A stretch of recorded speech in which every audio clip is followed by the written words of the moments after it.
Perfect. Hey, Eric. Hey, Auren, thank you for your patience. Oh yeah, absolutely. Hey, welcome to Product Hunt Live. Oh, thank you. Thank you very much. Yeah, it's a pleasure to have you here. So there's a ton we want to get into, as it relates to a career, as it relates to broader intellectual questions, life advice. But first, I want to start with just a little quick intro background. When you talk to people at dinner parties and they ask you, and you have you host awesome dinner parties, Auren. When people ask you, what do you do? How do you? What do I do? Yeah. I mean, there's a little bit of feedback there. Good. Okay, great. But now I can't hear you. Oh, yeah, I muted. You can't. Okay, perfect. So sorry, say that again. I missed what you said. So when people ask you, what do you do?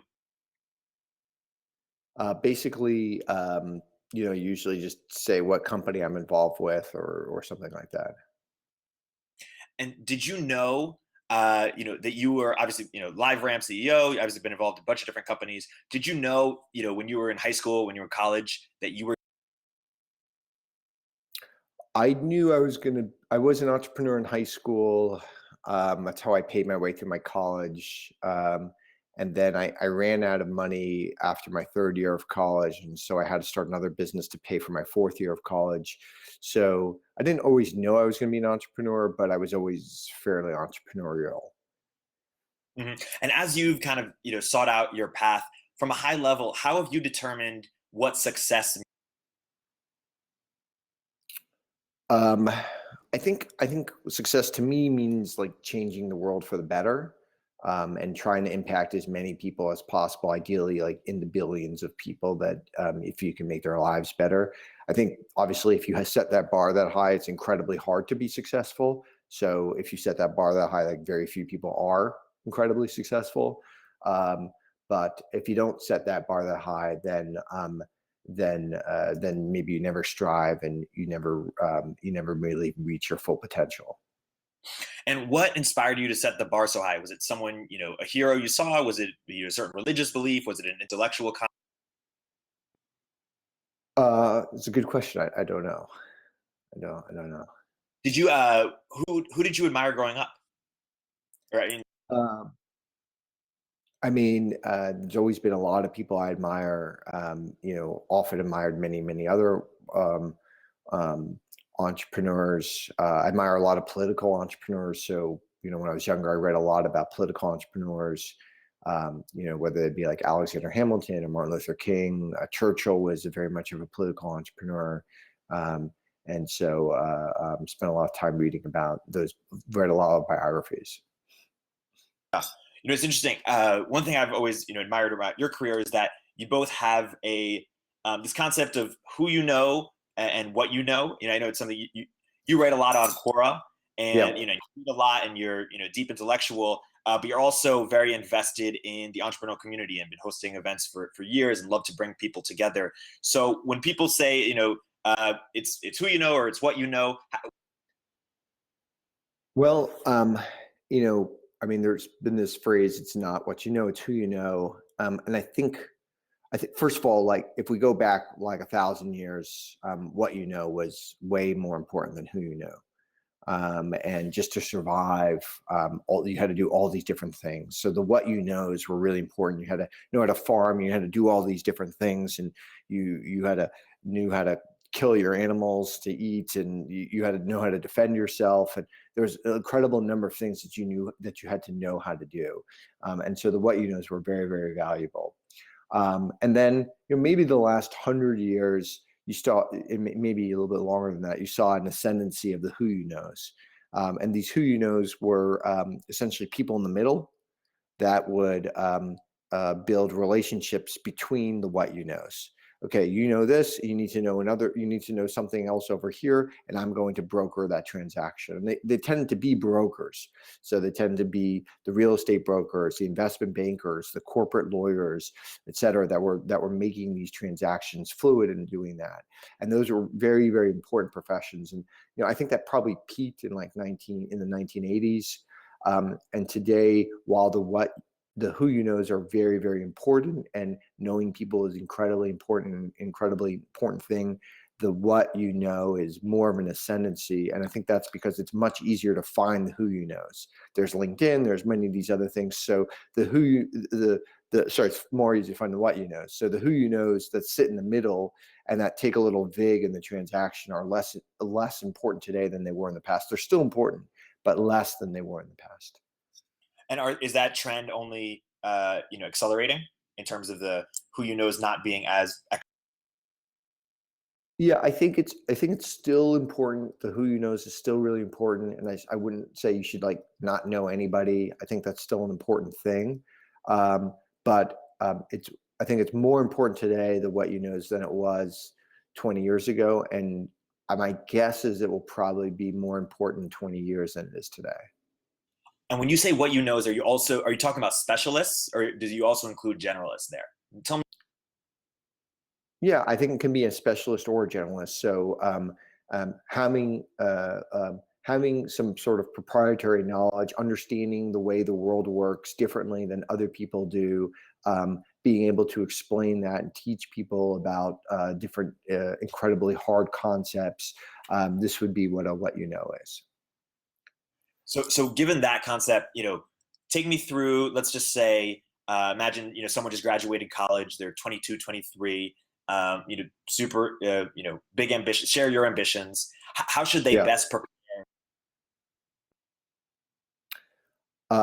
Well, I think in their case, they should be looking at doing things that computers are not very good at. And so I think if you had thought of what was the best thing to do in the last 100 years, probably like the best predictor of becoming incredibly successful is to have a very high score on the SAT test. And to me, that is the thing that the computers are going to be most good at, is scoring really well on the SAT test. So I think that is probably not a good thing to optimize for, is to have very high SAT tests in the future. I think that was good in the past, and that all the best jobs, whether it be lawyers or engineers, et cetera, kind of like were around these linear thinking that the SATs were very good at looking at. And I don't think it will be, I think it will still be important to have a minimum bar on the SAT test. But today, I think if you don't score over 1,500, it would be like incredibly difficult to get into Harvard. I think it would be really unwise to even think about Harvard if you probably don't score over 1,500. I don't know the stats, but my guess is that's probably right. If Harvard is going to be Harvard 20 years from now, I don't think that will be the case. I think there'll be a certain bar, let's say at 1,200, where it's still really important to get over. But there'll be many, many other factors that things people will be optimizing for, and because we're not just going to be competing with computers in the future, we're going to be working together with them, and we're going to be creating things, and there's going to be a lot of creativity and other types of things that are going to be really important. Give me some examples. Like what can we get better at that computers just can't do?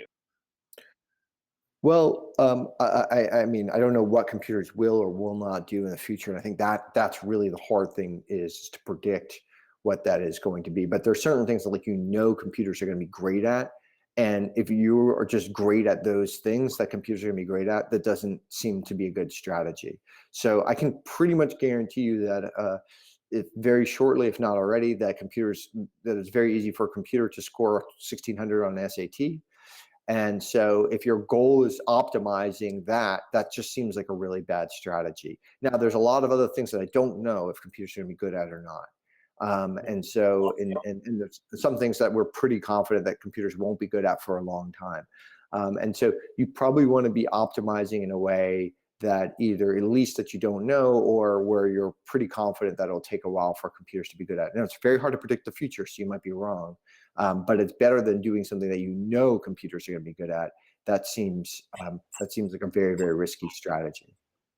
Is it maybe some of the softer skills, maybe sales, or maybe some sort of creative or empathetic, like maybe computers aren't going to be nurses or something, Yeah, I don't.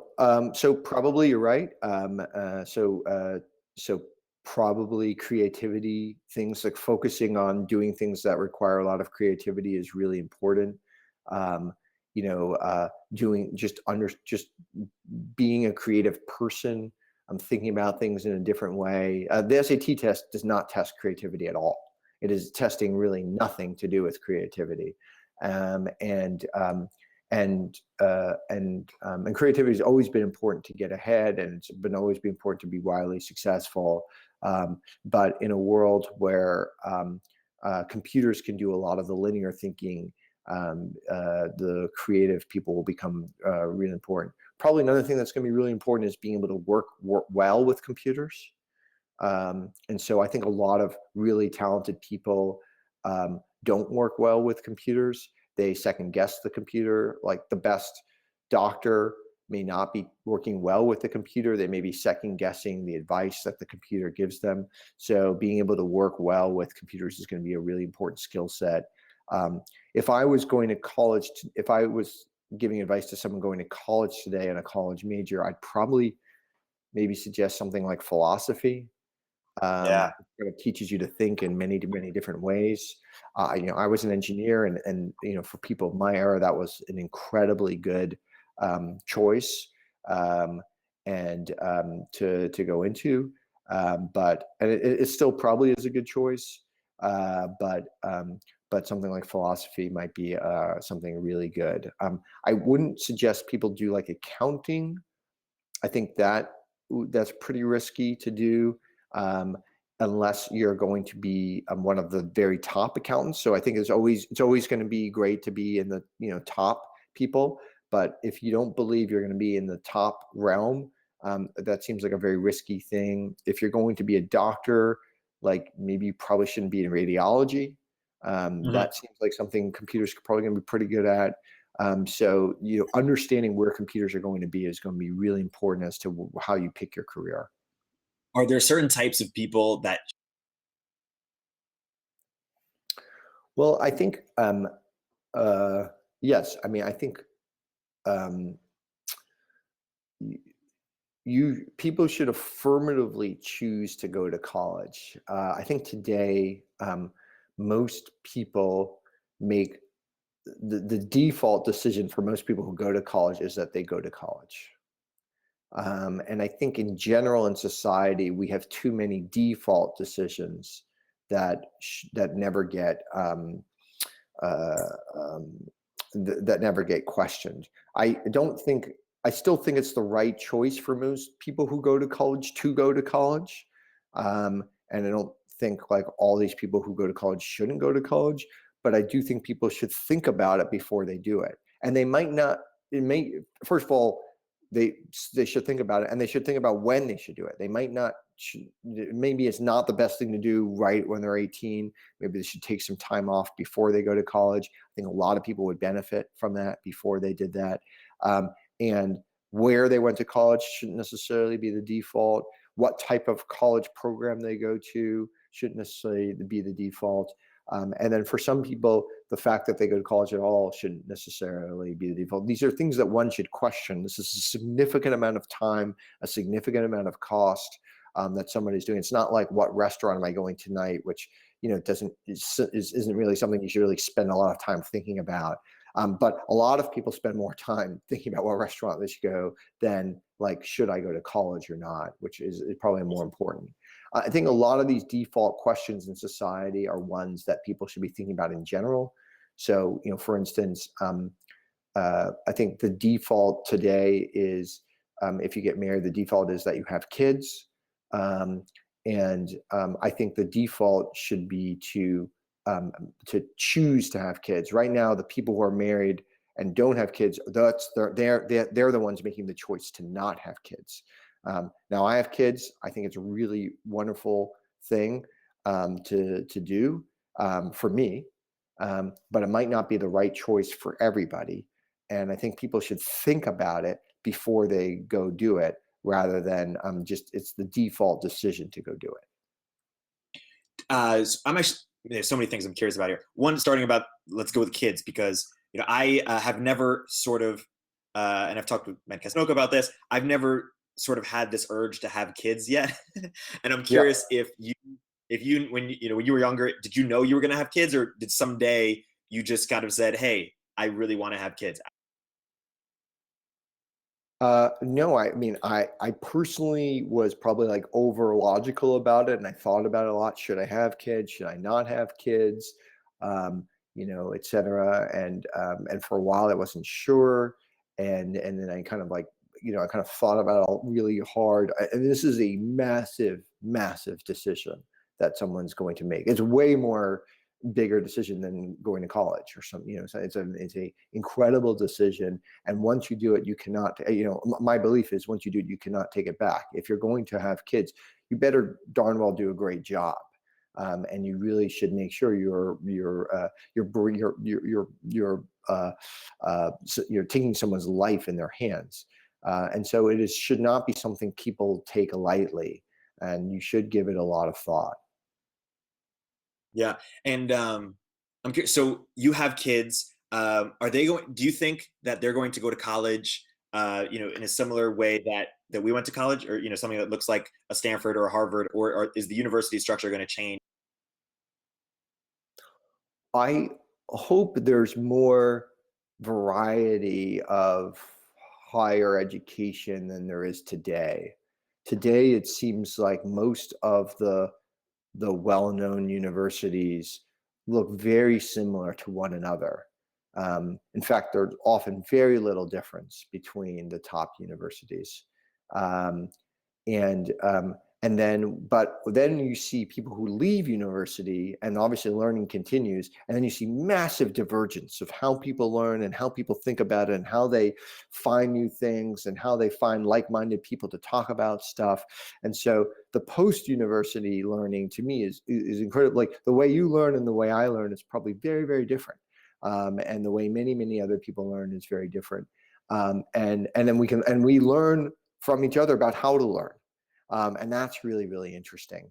I would like to see colleges look, they don't have to be, there shouldn't be necessarily an infinite number of different learning styles, but having more than one seems like it would be really beneficial to society. Yeah, and I'm curious if your daughter is in middle school right now. My daughter is not even 4, so. Oh, why did I think she was a lot older? Okay, let's just say she was in, it's middle school, and your middle school teacher, the principal came to you and said, "Hey, we're starting over from scratch. Like, forget everything, and we want to hand you the reins to sort of advise us on what these, 10 to 15-year-olds should be doing all day." How would you think about designing a sort of learning curriculum, or even just from a high level principles? It's a good question. I probably haven't given that enough thought. Um, I mean, what I said earlier about competing with computers, I think is really important. At some point in middle school, if I think back to my own schooling, and I'm trying to remember here because it was a while ago, at some point, the amount of creative things that one does in school goes down dramatically. And when I look at what my daughter does now in school, it is mostly focused on the creative.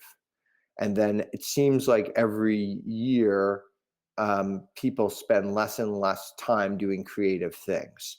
Right now, they're finger painting and they're exploring and they're building sculptures and they're singing and they're doing all these other types of things. And then at some point, and I don't know if that happens, by middle school, but it goes down dramatically. And there's like one creative class that you have, right?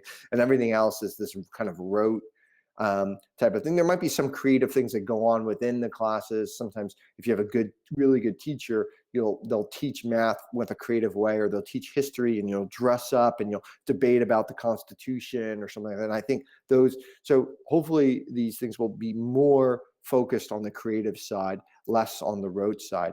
And if you think about your experiences when you were growing up learning, probably the ones you remember the most are the ones where you had this like incredible teacher where they brought creativity into the learning environment. Like I remember debating the Constitution with my fellow kids in probably 7th or 8th grade, and I had to like dress up as Ben Franklin, and I had to, give the position as Ben Franklin, and it was an incredible experience. I learned so much more from that than I could have by like watching some film or reading a book or whatever else it might be. So engaging in some sort of creative way is something that's probably good, and then that is something again that is probably less likely to be impacted by machines. Yeah, no, good point. I want to get into some specific career questions. First off, why are you so against? Well, I think optionality is important, but I think most smart people way overvalue optionality. And so I think the vast majority of people think optionality is more important than it is. Essentially, optionality is for lack of a better word, is to explain it in a negative way, is a lack of conviction. You're not sure about something, you don't really believe in something, and so you're kind of hedging your bets, and you're doing 3 things at once.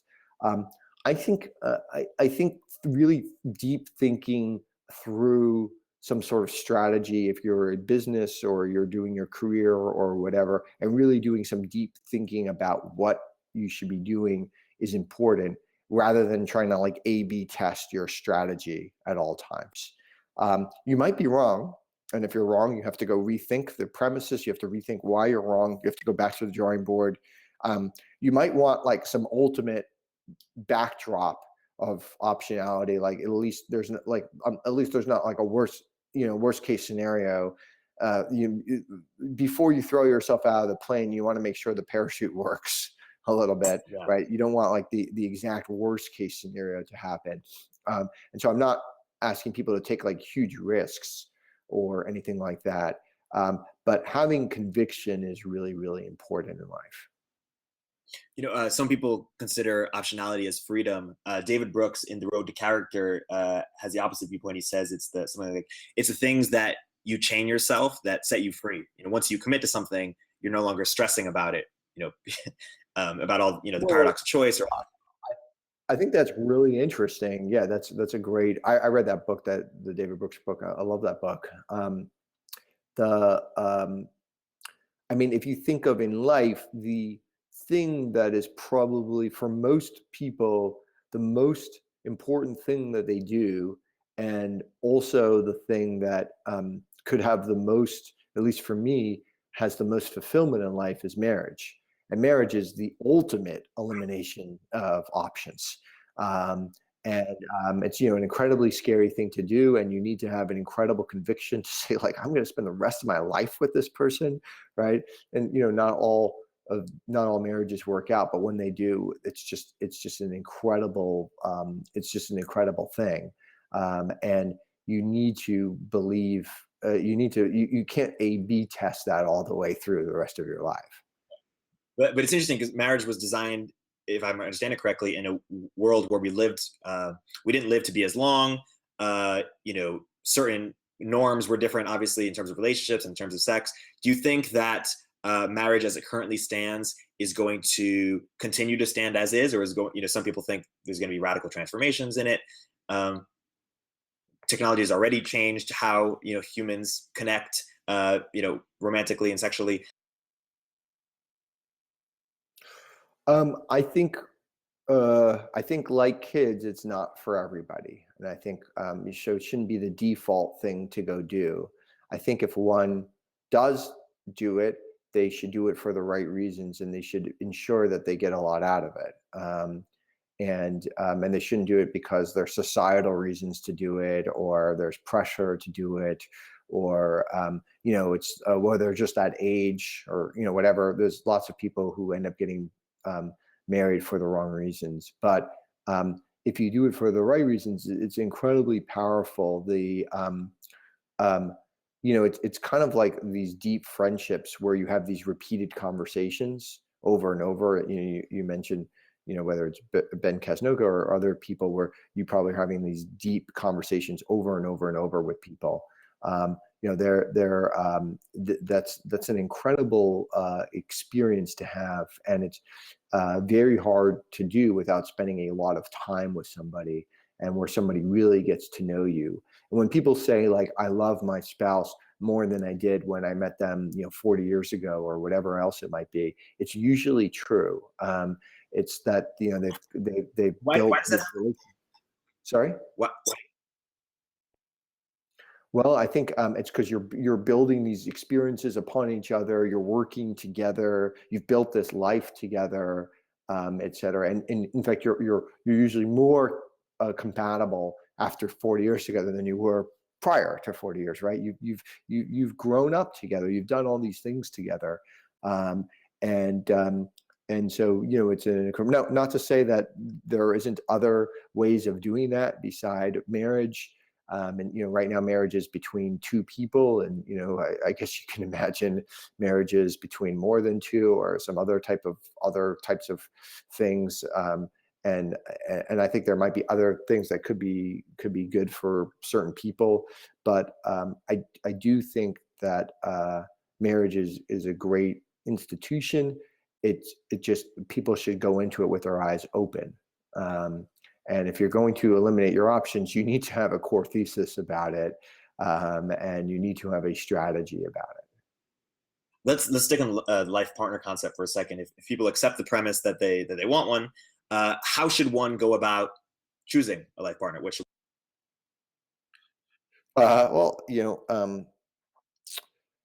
I think like a lot of people create these lists of all the criteria that they want. And I think those are important, and you should have some sort of understanding of what you want. But to me, the most important thing on the list is the thing that people always forget to put on the list, which is that they need to find somebody who really likes them, and is really in love with them, and really who they are, and not who they are pretending to be. Because eventually, if you spend 40 years with somebody, they're going to figure out who you are, right? And so I think, to me, a better strategy when you meet somebody is to very quickly let them know who you are. Both, and these things, what I might think is a plus in you, Eric, somebody else might find a minus in you, right? So I might love the fact that you're literary and you're really interested in stuff, and somebody else might see that as a minus. And what someone else might see a plus in you because you're really into basketball and et cetera, or you're really into music lyrics, I might see as a minus.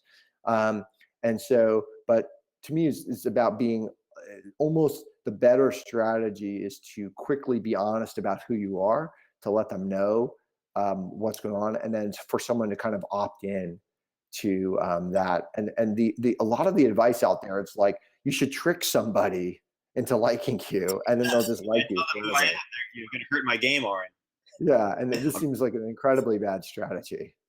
Yeah, yeah, and a whole industry, crazy. Okay, so back to some of these business questions. Now you've run a bunch of companies, you've sold a bunch of companies. What's something that you've changed your mind about recently with regards? A few things I've thought about recently that I think I would do differently.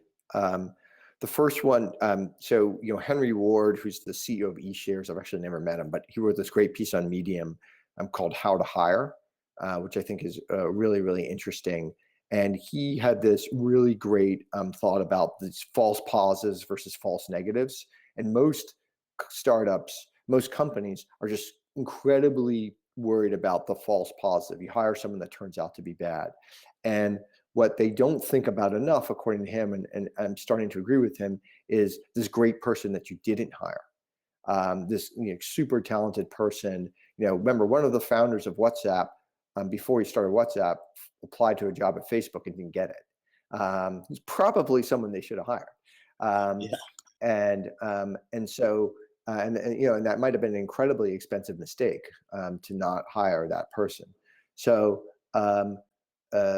so I think the reason that happens is because if you're like 6 people, the false positive is so destructive to your company that hiring somebody bad is just a really, really can be a really, really bad thing that happens to your company. I think when you're like 200 people, and you hire like some, junior software engineer or, entry-level salesperson that doesn't work out, it's not nearly as destructive to your company. You give them a good severance package. You say, look, we made a mistake, et cetera.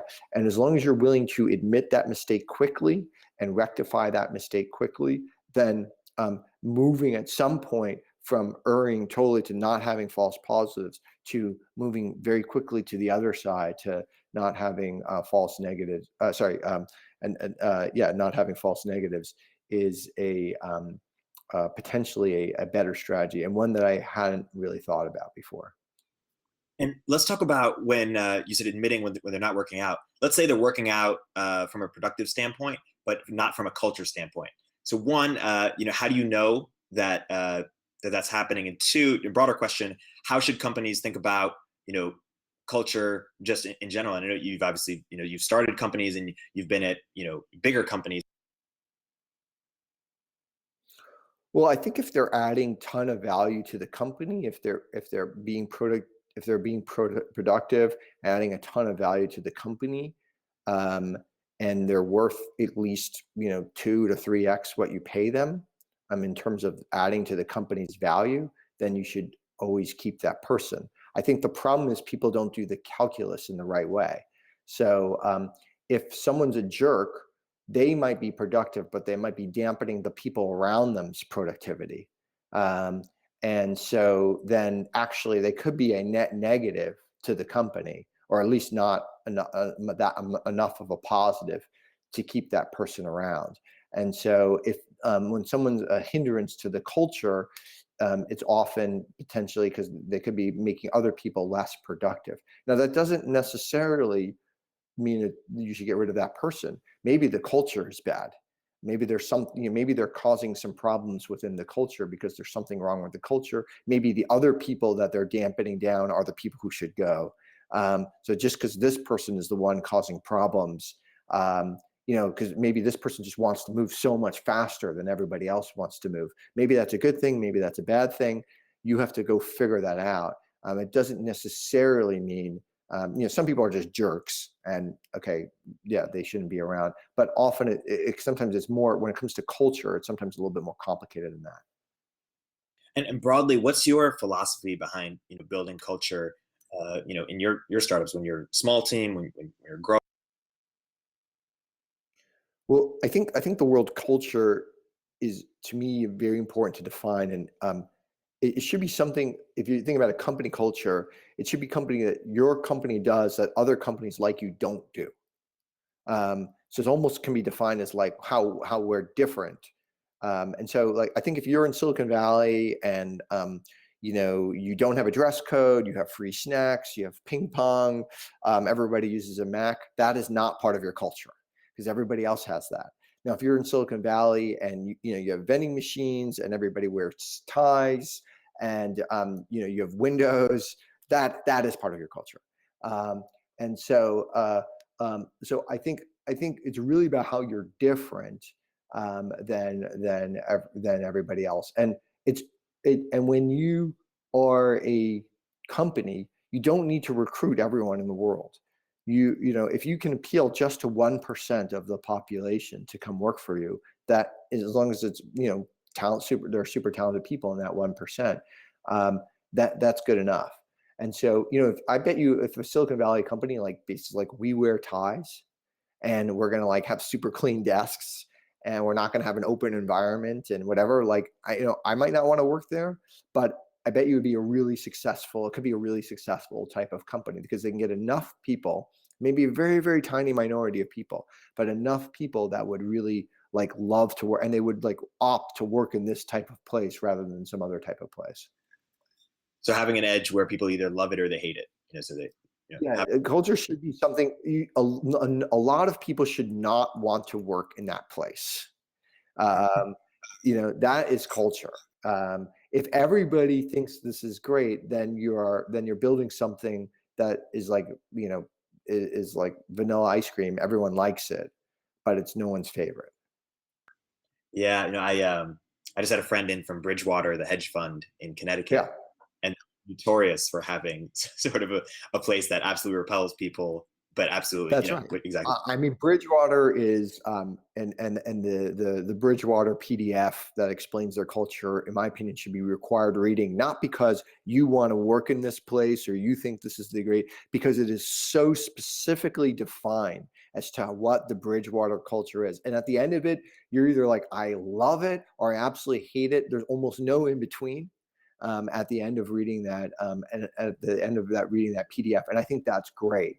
And I think they have an incredibly strong culture, and it's worked out really well for them. Okay, so let's talk about hiring. What's better, hiring sort of all around athletes or set position players? Well, I think if you know exactly what you're going to do, or maybe not exactly, but if you have a really good understanding of what you're going to do, hiring position players is better. Um, And so if you like, you're building a world-class football team, you need to hire that great kicker who can kick that field goal perfectly. Because that's going to be a really important piece of the game, and you pretty much know you can't win a championship unless you have that great kicker. Now that great kicker is going to be really expensive because they're very specialized. So they're one of the very best in the world at what they do. And so hiring that person is going to be really good. Now, if you don't know what sport you're going to be playing, um, and you have no idea, if you're going to, all of a sudden, if you're going to be, competing in the decathlon or something like that, hiring that specialized kicker who only kicks those field goals super straight and accurate is a very bad strategy. And so for most startups, I would opt for going for the all-around athlete. Um, and for most areas of the company, I would opt for going for the all-around athlete until you know exactly in this particular area for this particular company, and that this is going to stay the same for a long time, and then we can hire the position player. Earlier, I asked you, before this interview offline, I was asking you what's something you used to believe that you changed your mind on, and you wrote team versus collection of individuals. Can you? Yeah, sure. I think I used to think that companies were more like basketball, where team is really important, but the core collection of individual talent probably outweighed the team play in many ways. And so it's like if you have like LeBron James on your team, you're like really likely to win most games. In fact, if we took LeBron James off of the Cavaliers right now and we moved him to the worst team in the league next year, that team almost certainly will get into the playoffs. Just with the fact that they had the addition of the best player, in the world. But I don't think it's that way. I think actually that these teams, like it turns out that the best collection of players doesn't always win in companies, and the way these people interact and how the team works is really, really important. And thinking about the team, you still want a lot of talented people, and so you don't want to take away from the talent, but you can win with slightly less talented people a lot more often if you have the right team dynamic. And how are you? Yeah. So what's your sort of litmus test for when you're evaluating? Let's just say as an investor, founding team, founding teams. Well, that I think you don't have as much data because there might be like two guys or something, and often it's pretty easy for two people to work really well together. I don't think you have a ton of data about how they can build, unless they've built some sort of a successful team before. I think it's sometimes this is hard to do, but it is hard to.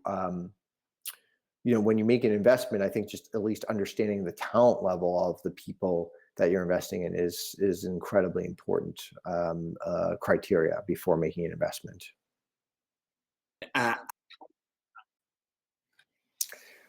Well, I think it's really hard. I think it's like much easier to do once you've worked with the person before in a day-to-day capacity, and you've worked with them for a few months. It's usually easy to figure out. But when the first time you've started working, when you're interviewing somebody, evaluating talent is really, really, really difficult. And there's some ways you can like easily screen people out, but it's really hard to pick the superstars. In fact, if you hire 50 people, and some of those people are going to be just like amazing in your company, and some of those people are going to be very good, and you had to say a priority which ones are going to be amazing and which ones are going to be very good, I think most people would fail at that. I certainly would fail. If I think of the people I hired, the 10 best people I've ever hired in my life, would I have predicted that they would be the 10 best? I don't know that I would. Like if the WhatsApp founder came to you and you were at Facebook, how would you have noticed? I don't know. I may not have. I probably made so many errors. I probably, and I'm publicly apologizing right now to anyone I didn't give a job to, because there's probably all these amazing, talented people that I passed on because I just didn't know. I couldn't figure it out. I couldn't evaluate it. In fact, some of the most amazing people might be the highest beta, so they might be the hardest ones to figure out in some sort of environment. The interview is not the best way to evaluate talent. What's a better way? Yeah, and then of course, the problem is you need some sort of gate because you can't work with everybody, right? And so it is incredibly difficult and very humbling to go through be a hiring manager. It is something where you just quickly realize you do not have the answers, and you're not nearly as smart as you may have thought you were. Mm-hmm. No. So let's talk about feedback. Positive feedback versus constructive feedback. Well, this is something this is probably the other core thing I've changed my mind on very recently. I think like many people, especially people who are high achieving people, I always had thought constructive feedback is better. And I always liked it better when people gave me constructive feedback on how I can improve on something. Constructive feedback is, you're batting, you're taking a swing, and the coach is, if you just change your grip a little bit like this, you just do a little bit like this, then you can swing it better. And for me, that was always great. You don't have to scream at me. Constructive isn't screaming. It's critical. But it's pointing out some sort of flaw and giving me some sort of help on how to make that flaw less of a flaw or make it better. Positive feedback. The reason why I think in the past I thought positive feedback was not as good as constructive feedback is I think most people, including myself in the past, didn't give positive feedback well. So like most good managers, I always knew you had to give a lot of positive feedback, and they always say like 3 parts positive for every 1 part constructive, or whatever else, or there's some sort of ratio that you have to give.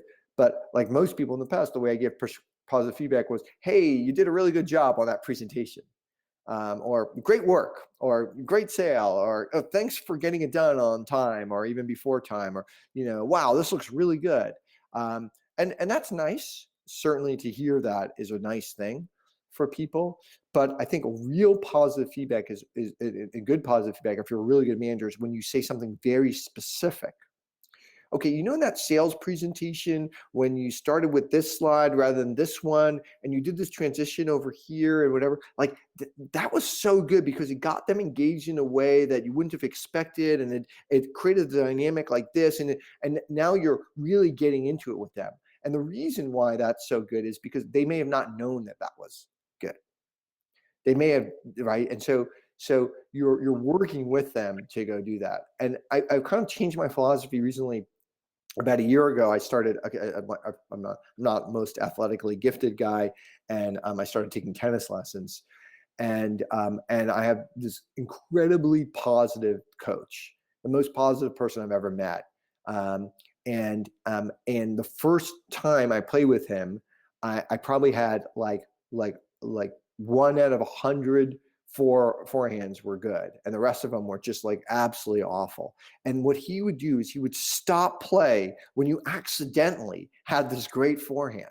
He would stop play, and you would come to the net, and then he would talk about, you know how you turned your body like this, and you pushed off with your leg, and you did this, and you kind of ended up like, and he would explain, and of course I didn't know any of this. Like I just kind of like accidentally had but he would walk me through why it was good. And then his whole core thesis is he stopped play when you did something good, not when you did something bad. So your muscle memory would remember the good thing that you did.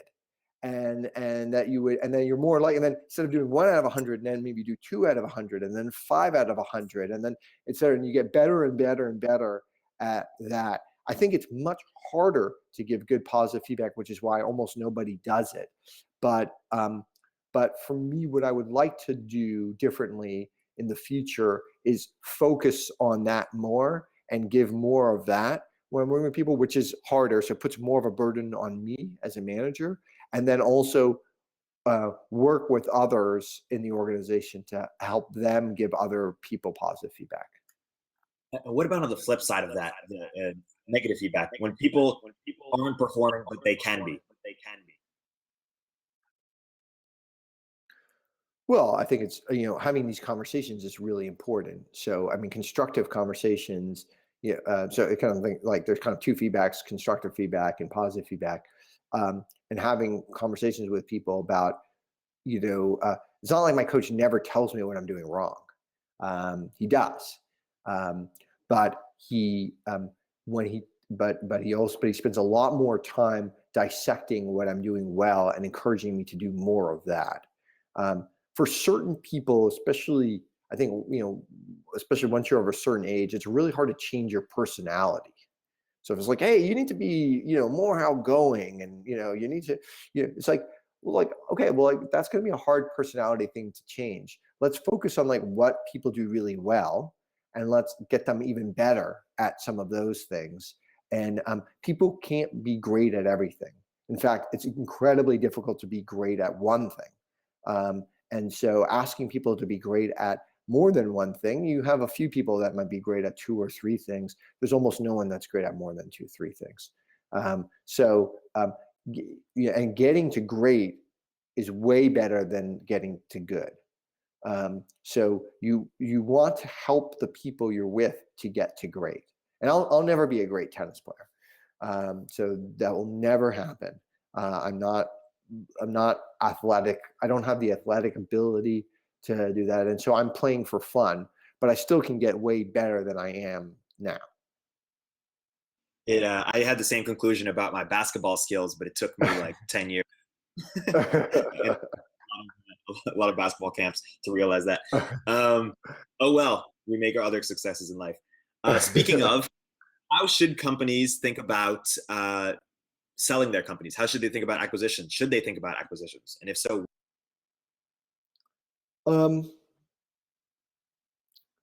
yeah, I think companies should. I think companies shouldn't be designed to be acquired, but at some point, a lot of companies do get acquired, and I think the way to best optimize the acquisition process is to think about it from the lens of the acquirer, as to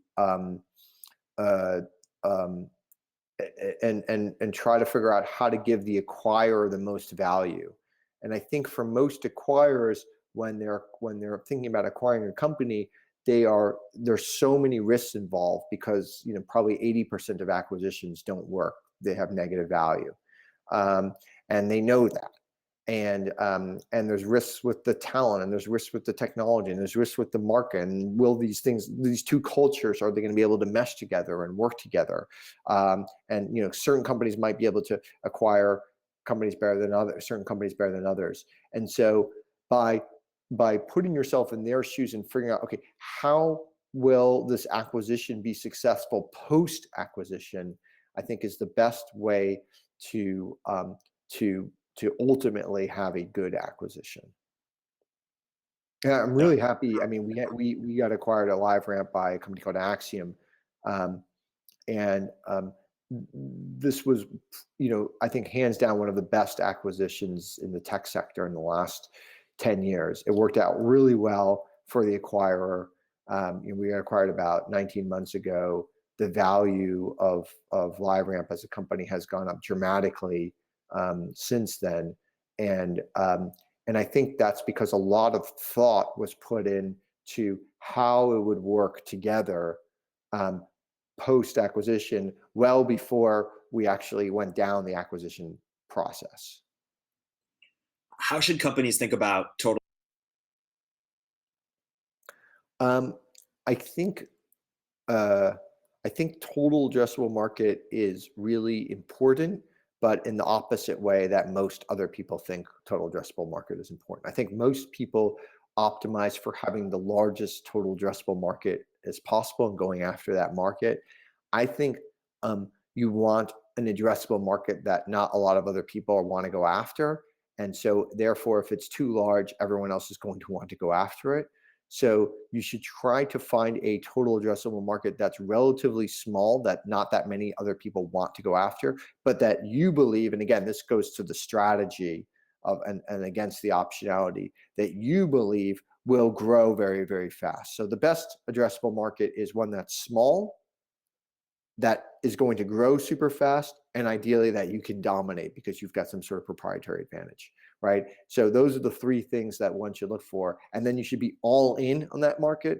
You should not do anything else. You should just do that. If you believe in it, you should just do that. Again, eliminate optionality and just focus on that market and own that market. When we did LiveRamp, our first year when we went after that market, it was about a $3 million market. So it's really, really small. Our first year in business, we did $1 million. And we had a couple of other competitors in that market, but for those competitors, they were all much bigger, and this was a really small piece of their market. Our next year in business, we did $9 million. We did more the next year in business than the whole market was the year before, because the market was just growing, and we realized that market was going to grow. Now, it could have not worked out, but we realized that market was going to grow. How do you balance the tension between focus and diversity? And I know it's something we've talked about with experience, in that focus is super important, but diversity is super interesting. And so, how do you either have both in your life, or certain times for focus, certain times for diversity? Well, I think it's a huge struggle, and it should be a struggle for most smart people. It is really hard to figure out what you should focus on. For instance, like making that bet for LiveRamp was a very, very big bet, which could have turned out really badly. I think it would, in retrospect, it's easy to say, okay, this was the right bet. But while you're in the middle of the bet, it's very hard to know that is the right bet to make. And I think that is what people are doing in their career all the time. They're making a focused bet somewhere, which might turn out to be wrong. Computers might be able to do it, or there might be tons of other competition in that particular area. You're going after some sort of market, and it's like you think this certain sport's going to be big, and everyone's going to be doing this sport, and everyone's going to be watching this sport. So I'm going to focus on being really good at the sport. It turns out like 80 million other people start focusing on the sport as well, and you have all this competition. It's really hard to go do that. So it's really, really hard, and this tension is probably going to exist for most people for the rest of their life. And I want to ask a question about, you've invested in over 70 companies, and over the past 20 years, you've seen a ton of successful founders. Now, I've set up this example just to make a point. I have a friend who wanted to start a fund around sort of, great founders, but also them living healthy and happy lives. And I almost thought that this might be like an adverse selection bias for the people. Like, are founders sort of like, people with killer instincts? Are like, what do you think about this? What traits, common trends have you found in this process? Well, I think there's very few commonalities amongst great founders. I think there are tall founders and short founders. I think there are thin founders and fat founders, smart founders and not so smart founders. There's ethical founders and there's unethical founders. Who've all been, incredibly successful. And so I think if we went through the list of the top 1,000 traits and scored all the, let's say we scored the top 1,000 founders on the top 1,000 traits, there wouldn't be a lot of commonality amongst them there. So I think it's really, again, it's a humbling thing. It's why it's so hard to pick out. There's probably there's something with perseverance or grit that's probably more common. Again, not with everybody, but it's, if you can somehow know I don't know how you would know that if you were evaluating somebody, but if you could somehow figure out that someone had perseverance or grit, if you could really figure out if they were really ambitious, this is probably something that could be really good. But in general, there's not a lot of commonality amongst great founders, or in some ways, great employees. And so you invested in over 70 of them. Is it sort of a gut instinct on whether you think they'll be super ambitious or have the right perseverance, or are there certain litmus tests? Well, first of all, none of your listeners should take advice from me on investing. That's not what You've done well. I've done incredibly well, but I've also been very active investor in the last 8 years. And if you were a very active investor in Silicon Valley the last 8 years, 100% of them did incredibly well. So it's just a very good time to be an investor. And it's not necessarily because I'm a good investor. And it's not something I focus on or think about a lot, and I don't think of myself as an investor in any type of way, or really focus on being a great investor. So I don't necessarily know. I generally think doing what I do, which is investing an hour a week in startups, is a very stupid thing to do, and that one should not do it. If one is going to be an investor, one should be a focused investor. One should only do investing in startups. They should do it as their full-time job, and they should be thinking about it all the time, and they should be evaluating how to do it in the best way. And for someone like me, it's more like a fun thing that I do. And it's like I play tennis, I invest in companies, and I feel like it's a nice way of giving back. I hope to make money, and I've been lucky enough to have done so, but it's not the thing that I would recommend people do. Do you have thoughts on whether you just said, the 8 years was a great time to invest. Do you think the good days are over, so to speak? Do you think we're about to enter a new era? I don't know. But what I do know is that the competition for investing has gone up dramatically. And so there's way more investors today than there was 8 years ago. There's way more money today going into investing than there was 8 years ago. And so if the number of companies continues to rise, the number of great investing opportunities continue to rise, and certainly the number of great opportunities has risen. So if it rises as a greater rate than the number of great investors and great money that's out there, then it will continue to be good. But it seems like the number of investors and the amount of money out there has risen faster than the amount of opportunity. If that goes down, and so, which could be because of an economic shock, or could be because it's not cool anymore to be investing. I don't think, a large number of people who invest just invest because it's cool. Or, there might be a lot of other reasons why it might go down. If that goes down, then it may again be a great time to be an investor. But now it's probably not as good of a time as it was 8 years ago to be an angel investor. Still might be good, but maybe not as good. Yeah. And I want to ask a series of sort of broader questions, but I want to be sensitive to your time. I know we're going a bit over. Do you have to run anytime soon? I'm good. Perfect. Yeah. Perfect. Okay, so the famous Peter Thiel question, who you've worked with for many years. What do you believe that no one else believes? Well, I mean, maybe like another way to rephrase that, which is probably very similar to the Peter Thiel question, which is like, what is something you believe that's very unpopular? Which is really, I think, what he's getting at. And to me, I basically think like pretty much all luxury items, like art, wine, jewelry, are marketing. And I think it's basically this like massively wonderful scam that we all buy into, and that we find like meaning and pleasure from in life. And I don't think this is necessarily a bad thing. I don't say scam in a bad way. I think it was kind of a good way, that we all buy into these luxuries, and we think, and 100% of us, unless you're like the Unabomber, has bought in some sort of way into this marketing. And I don't think there's like for most things in art, I don't think they're intrinsically better. One of your I listened to one of your podcasts. Was it Cal?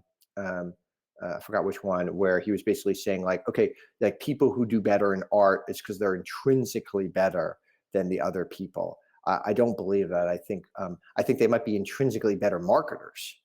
Right. And so they might actually be way better at marketing the product.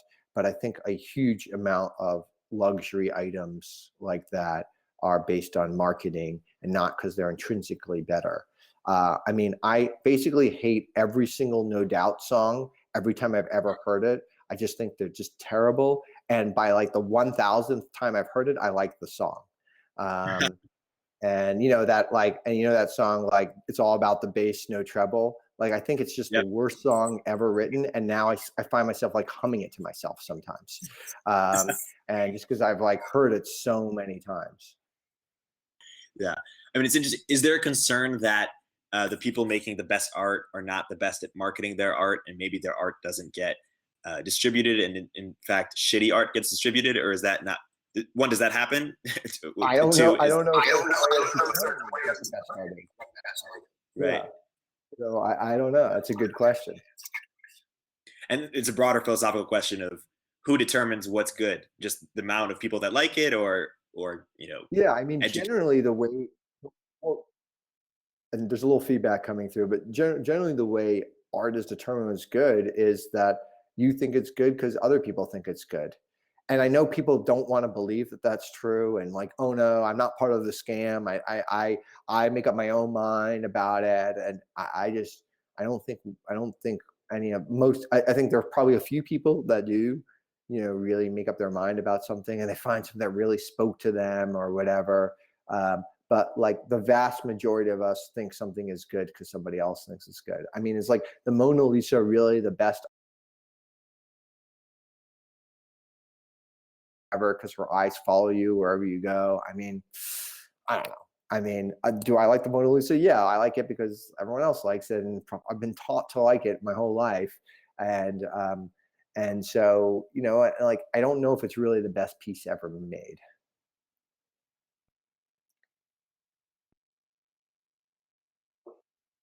And say, oh man, I can't believe we did this. Like, what's the slavery?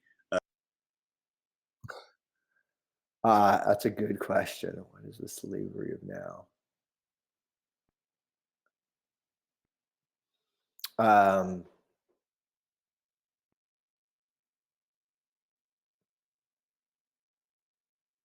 Well, I don't think it's the slavery. I don't think it's anywhere near of that ilk. But I do think it's funny and interesting that so many of the institutions that we're a part of and that we work for don't trust us. And they basically believe we'll make bad decisions. And so they create all these rules for us to not make good decisions. And they don't trust our judgment, even for like some of the silliest things, like what your per diem is for a meal when you're in Philadelphia versus when you're in St. Louis or something like that. I think that, like, to me, that just seems weird. Again, it's not anywhere near on the issue of like a slavery or something like that. But just there's this like weird lack of trust in society amongst people who, like, you should know well and you should trust, like your employees. And I think this is still a remnant of a bygone era where, like, you know, we had this factory and people had to do all these different things and they essentially had to act like robots in this factory. But it just pervaded almost every institution we're a part of, including society, where there's so little trust of the populace and all of our laws and all these other types of things that are out there. That makes sense. What now, some of you've written about.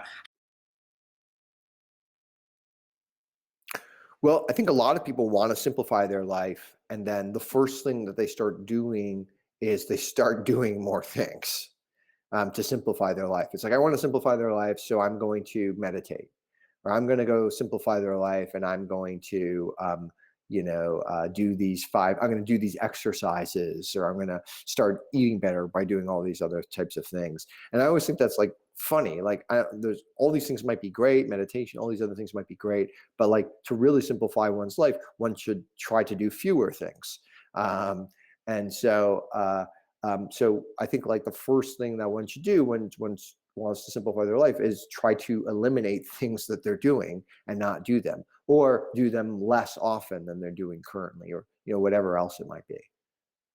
Yeah, Jason Fried was just on the podcast and he was saying that a key skill is determining what's worth doing. How do you in your own life determine, like, you know, really prioritize what's worth doing? Well, that's kind of, that whole goes back to that focus question. It's really, really, really hard. And you're never going to optimize that right. It's impossible to optimize it right. And so you have to be okay with being wrong, being at least under optimized as to what you're going to do. You pick something, might not be the perfect thing, but you pick something, and hopefully you're on a track. You think about it a little bit, and hopefully you're on a track that makes sense. And you know, it's like you can't take every meeting with somebody who wants to meet with you, especially if you reach a certain level of success and you have lots of people that want to meet with you. You can't take every meeting, but there are certain meetings that you're not sure about that you did take, and they turned out to be extra special, and turned out to be this, you know, wonderful meeting. And that, you know, moved you onto a new path, or really increased your learning, or increased, you know, a really interesting opportunity, or whatever it might be. So, these are really hard things to figure out, and you know, it's again, it's very Politically, humbling. how do you I kind of, like, I don't really identify with any political party. I'd say I personally agree with, like, the Republican Party about 25% of the time, and I think I agree with the Democratic Party about 20% of the time. So I, like, basically think both parties, like, I like, vast majority of the time I don't agree with either of them. Um, and I think a lot of people are that way. A lot of people will say, "Oh, I'm a Republican," or "I'm a Democrat," when you really kind of, like, push it down, they're actually violent disagreement with a lot of the core principles of those institutions. I think if I had to, like, sum up my political philosophy, I would say I'm generally for the little guy over the big guy. So it's like, if it's like big business versus small business, I probably err on small. If it's big government versus small, I probably go small. If it's big labor versus small, I'm probably small. If it's big NGO versus small nonprofit, again, I'm probably small. If it's big education versus small education, I'm probably small. So in almost every kind of big versus small, big military versus small military, again, probably small, like almost any big versus small, I'm probably coming down on the side of the little guy rather than the big guy. Yeah, I mean, in general, I'm for things that are smaller rather than bigger. It's not always the case, but in general, I think, not just for small government, but for small everything. There's a tension there because, when we think about business from 0 to 1, obviously it's find a monopoly, find something that you can be the biggest and the only player in. It's interesting to have, and it totally makes sense to have a different philosophy in business as it relates to, micro versus micro. Yeah. Yeah, I don't know. I mean, I think it's just a philosophy that I have. I don't think it's necessarily like, the philosophy that everyone should have or something, but I like being on the side of the little guy as opposed to being on the side of the big guy. And it's interesting. You're someone, you share your views a lot, but you're not proselytizing. You're not trying to, people can think what they want. But for you, what benefit have you had? You're a prolific writer in Quora. I read all your stuff. You got fantastic stuff there. Why have you, spent so much time, sharing your thoughts with the world? Well, I think I get a lot of different values. So the first thing I think, if you like start writing your thoughts down or speaking about it, is you actually form your thoughts. So it's a good way of forming. Like sometimes you don't really know what you think about things until you really stop to think about them. And so one of the things I started writing on Core about 13 months ago, and I would say the vast majority of things I've written about, while I had kind of like a directional leaning before around Core, these are not things I've like really had strong thought out opinions. And so I think I'm a better, I think I'm a more thoughtful person about what I do and how I do it today, because I've had to struggle with some of these questions. Now, one of the reasons I like Quora as opposed to writing a blog or some other type of thing is a Quora has two things about it that are different than just a blog, or if I was writing on some other type of place like a Medium or LinkedIn. The first thing is that there's prompts about what to write about. There's questions that exist. People ask you questions, and actually, once you become a more popular writer, you get tons of questions that come at you, and that's great. It's like, just right now, you're asking me all these questions, and then you're like, oh, okay, well, maybe I do have an interesting thought about that. I'll try to answer that question. It's just like, it's kind of like a conversation. So the prompt makes it much easier to start. And then there's like so that's the big thing of why I like Quora. The slight like little thing is I like somehow missed all of the classes in school about grammar and all that stuff. And so one of the things I love about Quora is that people correct your grammar all the time. And they'll go in, like, there's a whole section about correcting. You actually meant to say this, or you use use its versus its, or whatever it is differently. And they just go in and they like change it, and then you can go accept their changes. And so a large number of my posts on Quora have been edited by people. And it makes the end product much better. Yeah, cool. So I want to play this game where I bring up a thinker and you talk about whether maybe a nuanced disagreement or just somewhere where you differ just a little bit with them. Sounds good? Okay. Yep. Okay. First thinker, again, somebody you've worked with for a long time. Where do you differ even a little bit with? Well, first of all, like, Peter's one of the smartest people I know. He probably is the smartest person that I know. He's also like the most ambitious person that I know. I don't know if he still has this quote on his Facebook profile, but he used to have the quote that says something like, "In the short term, I want to change the world, and in the long term, I want to live forever." And that is really ambitious. I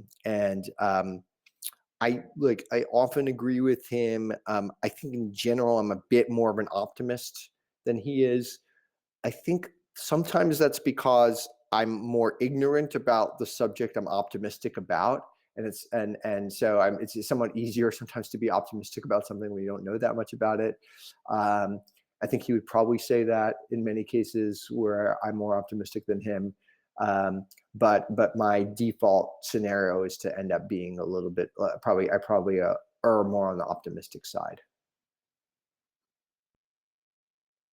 He's one of the smartest people you know. When you talk about intelligence, are you meaning, intellectual horsepower, intellectual curiosity? Yeah, raw intellectual horsepower. I mean, just the ability for him to process information on one end and to come out with interesting, things on the other end has beat anyone else. Maybe not anyone else I've ever met, but anyone else I've ever been able to evaluate how smart they are. Let's say the 1,000 people I've ever met that I could evaluate how smart they are. I think he is number one out of those people. How about Mark Andreessen? And obviously, all of these, disclaimer, all these people are obviously incredibly brilliant people. But where do you? Well, I don't know exactly his philosophy on everything, but he wrote a really good blog probably 9 years ago that was called "The Only Thing That Matters," and I think it's great. I think everyone should read it. And where he's writing about for startups, and his basic philosophy is that the market is the only thing that matters. It's the number one thing, and that team and product. So if you have these three things: market, team, and product, that team and product are secondary to the market for a startup. And if he was investing in a startup, he would always look at the market. And kind of like, I generally disagree. I think for early stage companies, you can change the market and you can change the product, but it's really hard to change the founders. And so I think the team beats market for that. And again, it might be different if you're investing in like a C round or something like that in a company. But if you're a seed round investor and not a C round investor, then the team seems to trump market. I think he's one of the greatest thinkers, of our generation. I think his essays are really interesting. This essay that, and we've talked about this before, you and I, the essay he wrote, like "The Power of the Marginal," I think should be required reading. I think for everybody. I don't know what he thinks about a lot of stuff, but there's one small thing is that I have this very belief in the extraordinary ability of some sort of 22-year-old person, and I believe they can do things probably more than most people. But I think Graham has this extreme belief in talent over experience. And so kind of talent over experience, I'm definitely more on the talent side than most, but he's even further than I am. And that's one of the reasons I like reading his thoughts, is because it really pushes my thinking, because he's so much on the extreme end.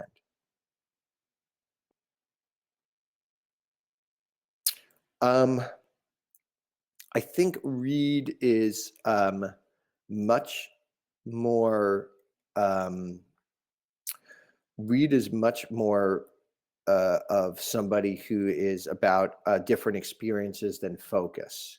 And so I think he believes, and almost his career, he could show you is a way of why you should have different types of experiences. It's very hard to argue with somebody that successful.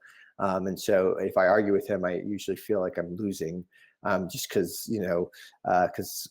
he's such a successful guy. But I think his belief in he does a lot more things than I would do if I was in his situation, and it's very hard to argue with success there.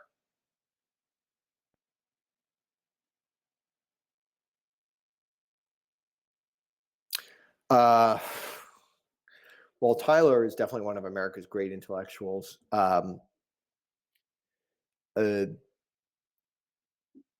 guess one funny thing I disagree with him on is him and he has a wonderful wife, Natasha. They spend just an inordinate amount of time, countless hours, figuring out what restaurant to go to, and they're just constantly. They spend, I mean, for a great intellectual, they spend so much time thinking about what food to eat. And I just think it's just like, I think it's just kind of funny. And like, you know, me personally, like my favorite food is French fries. That's awesome. How about Elon, I don't know enough about his thoughts. I guess my question is like, if he just focused on SpaceX or just focused on Tesla, like would either one be more awesome than it is today? Like, or maybe it would be worse. Like, I don't know. But it'd be an interest. I mean, we can't rerun the experiment of having them just focus on one instead of doing both. But it'd be interesting if like it would be even, and it's hard to imagine because both of these companies are so great and they're doing so many good things. But like, would it be even greater if you just did one?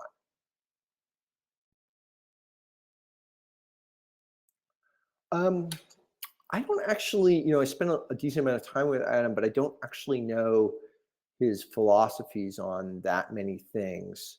So I don't know where I disagree with him on. He is a really interesting person, and he's and I would say most things what we've talked about I probably agree, but I don't have enough breadth to Keith know where I Rabois? disagree. Um, I think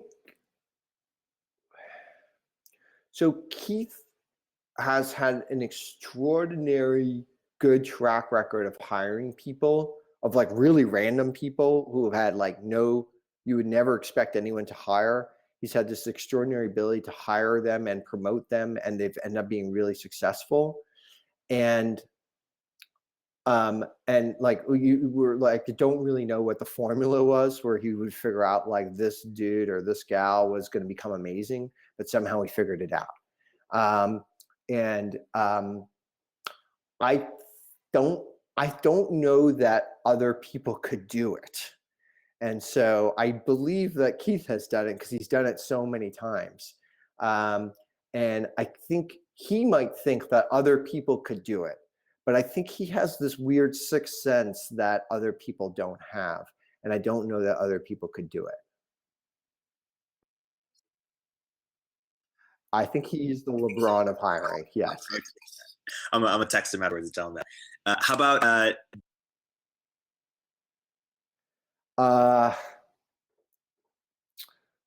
Well, I think he's an extraordinary guy, and I think I think he wins the award of the most number of product on podcasts. Right? absolutely Another reason why I like him. And so I don't actually know what I disagree with him on. I do love his books, and there's probably things there that I disagree, but offhand I can't think of one. And last but not least,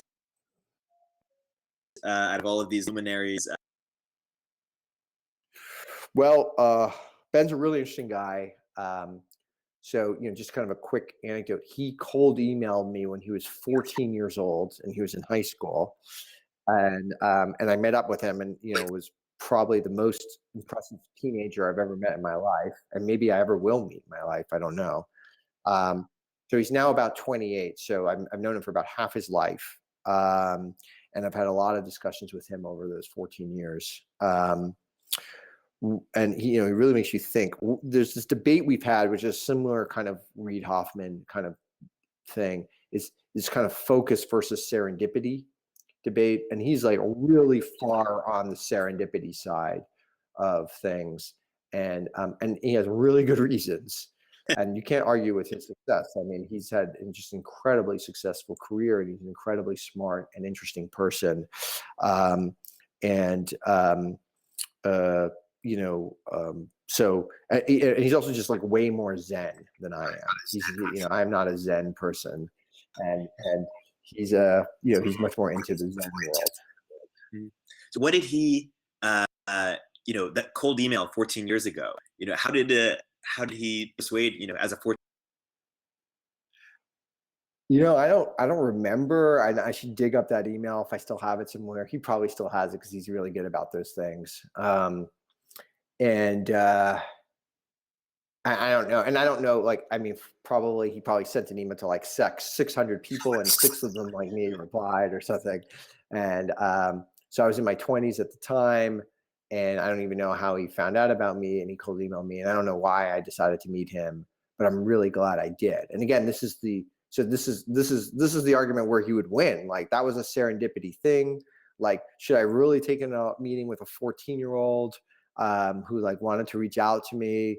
I did do that. It turned out to be a very important life enhancing thing of getting to know him and having all these interesting discussions with him. And my life has been incredibly enhanced by knowing him. And so I'm really glad I did that. And so if I followed my advice on focus more and doing fewer things, I may have not have done that. So that's why all these things are like, it's incredibly hard to make like black and white judgments as to what one should do. Right. Serendipity won out there. So, That's right. I mean, to close, you've run a bunch of companies, sold a bunch of companies. You have optionality. You could be doing a bunch of different things, but you've chosen to remain an operator, and with your goal of affecting a billion people. Why operator over investor over anything else you could be doing? And how did you come to that conclusion of Well, I think investors, especially venture capitalists, I think that's an extremely important profession and a really valued profession, and a profession that I admire a lot. But I do think that it's important to understand like what you're good at and to play to your strengths. And it's not particularly something that I'm very good at. It is, I might be better at it than some, but I feel like I'm a better operator than I am an investor. I also enjoy it more. Maybe that's one of the reasons I'm a better operator than investor. I like being in the weeds. I like being in the detail stuff, et cetera. So I think it's important to like play to your strengths. Part of the hard part of playing to your strengths is figuring out what your strengths are. And so one easier way to figure out what your strengths are is to almost sometimes figure out what they're not, and then to start eliminating things as to what they're not. And so I've consistently thought to myself, like, I should not become a venture capitalist.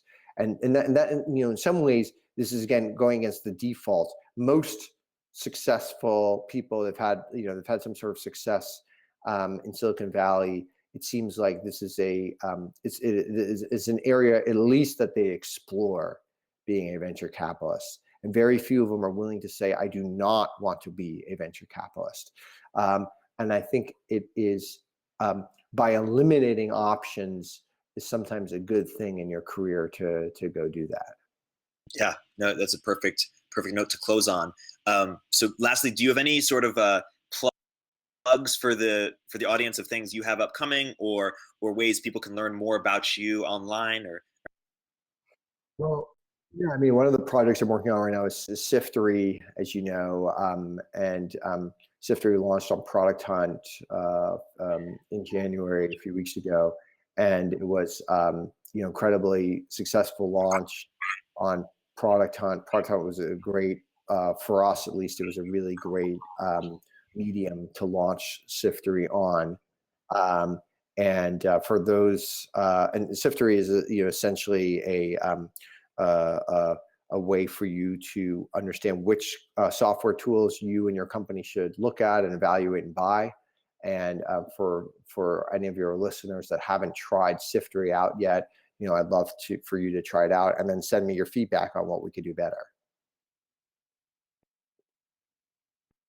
Perfect. And I also want to stump for check out Auren on Quora, Auren Hoffman, and at Auren on Twitter. And he's got some fascinating answers on Quora. So definitely that is a good use of time.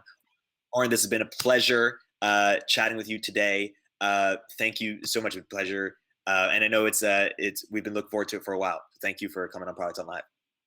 Thank you very much, Eric. Really appreciate it. Perfect. I'll talk to you later, Auren. Peace. Bye-bye. Okay. Thank you everybody for joining. This is probably one of my favorite episodes of Products on Live. Went almost an hour and a half. Been talking to Auren for a while, and he's one of the most interesting intellectually and just good guys that I know and in the tech space. And yeah, thank you. If you want to shout out Auren and say you appreciated the episode, hit him up at Twitter at Auren. And just lastly, shout out to the Blab team that makes this possible. Sean, Hannah, John, everybody over there. Great people, awesome technology, huge fans. And the product team as well that makes this possible. This has been another episode of Product Hunt Live, and we will have more upcoming. So you can check that out at producthunt.com/live. All right. Thanks, everybody.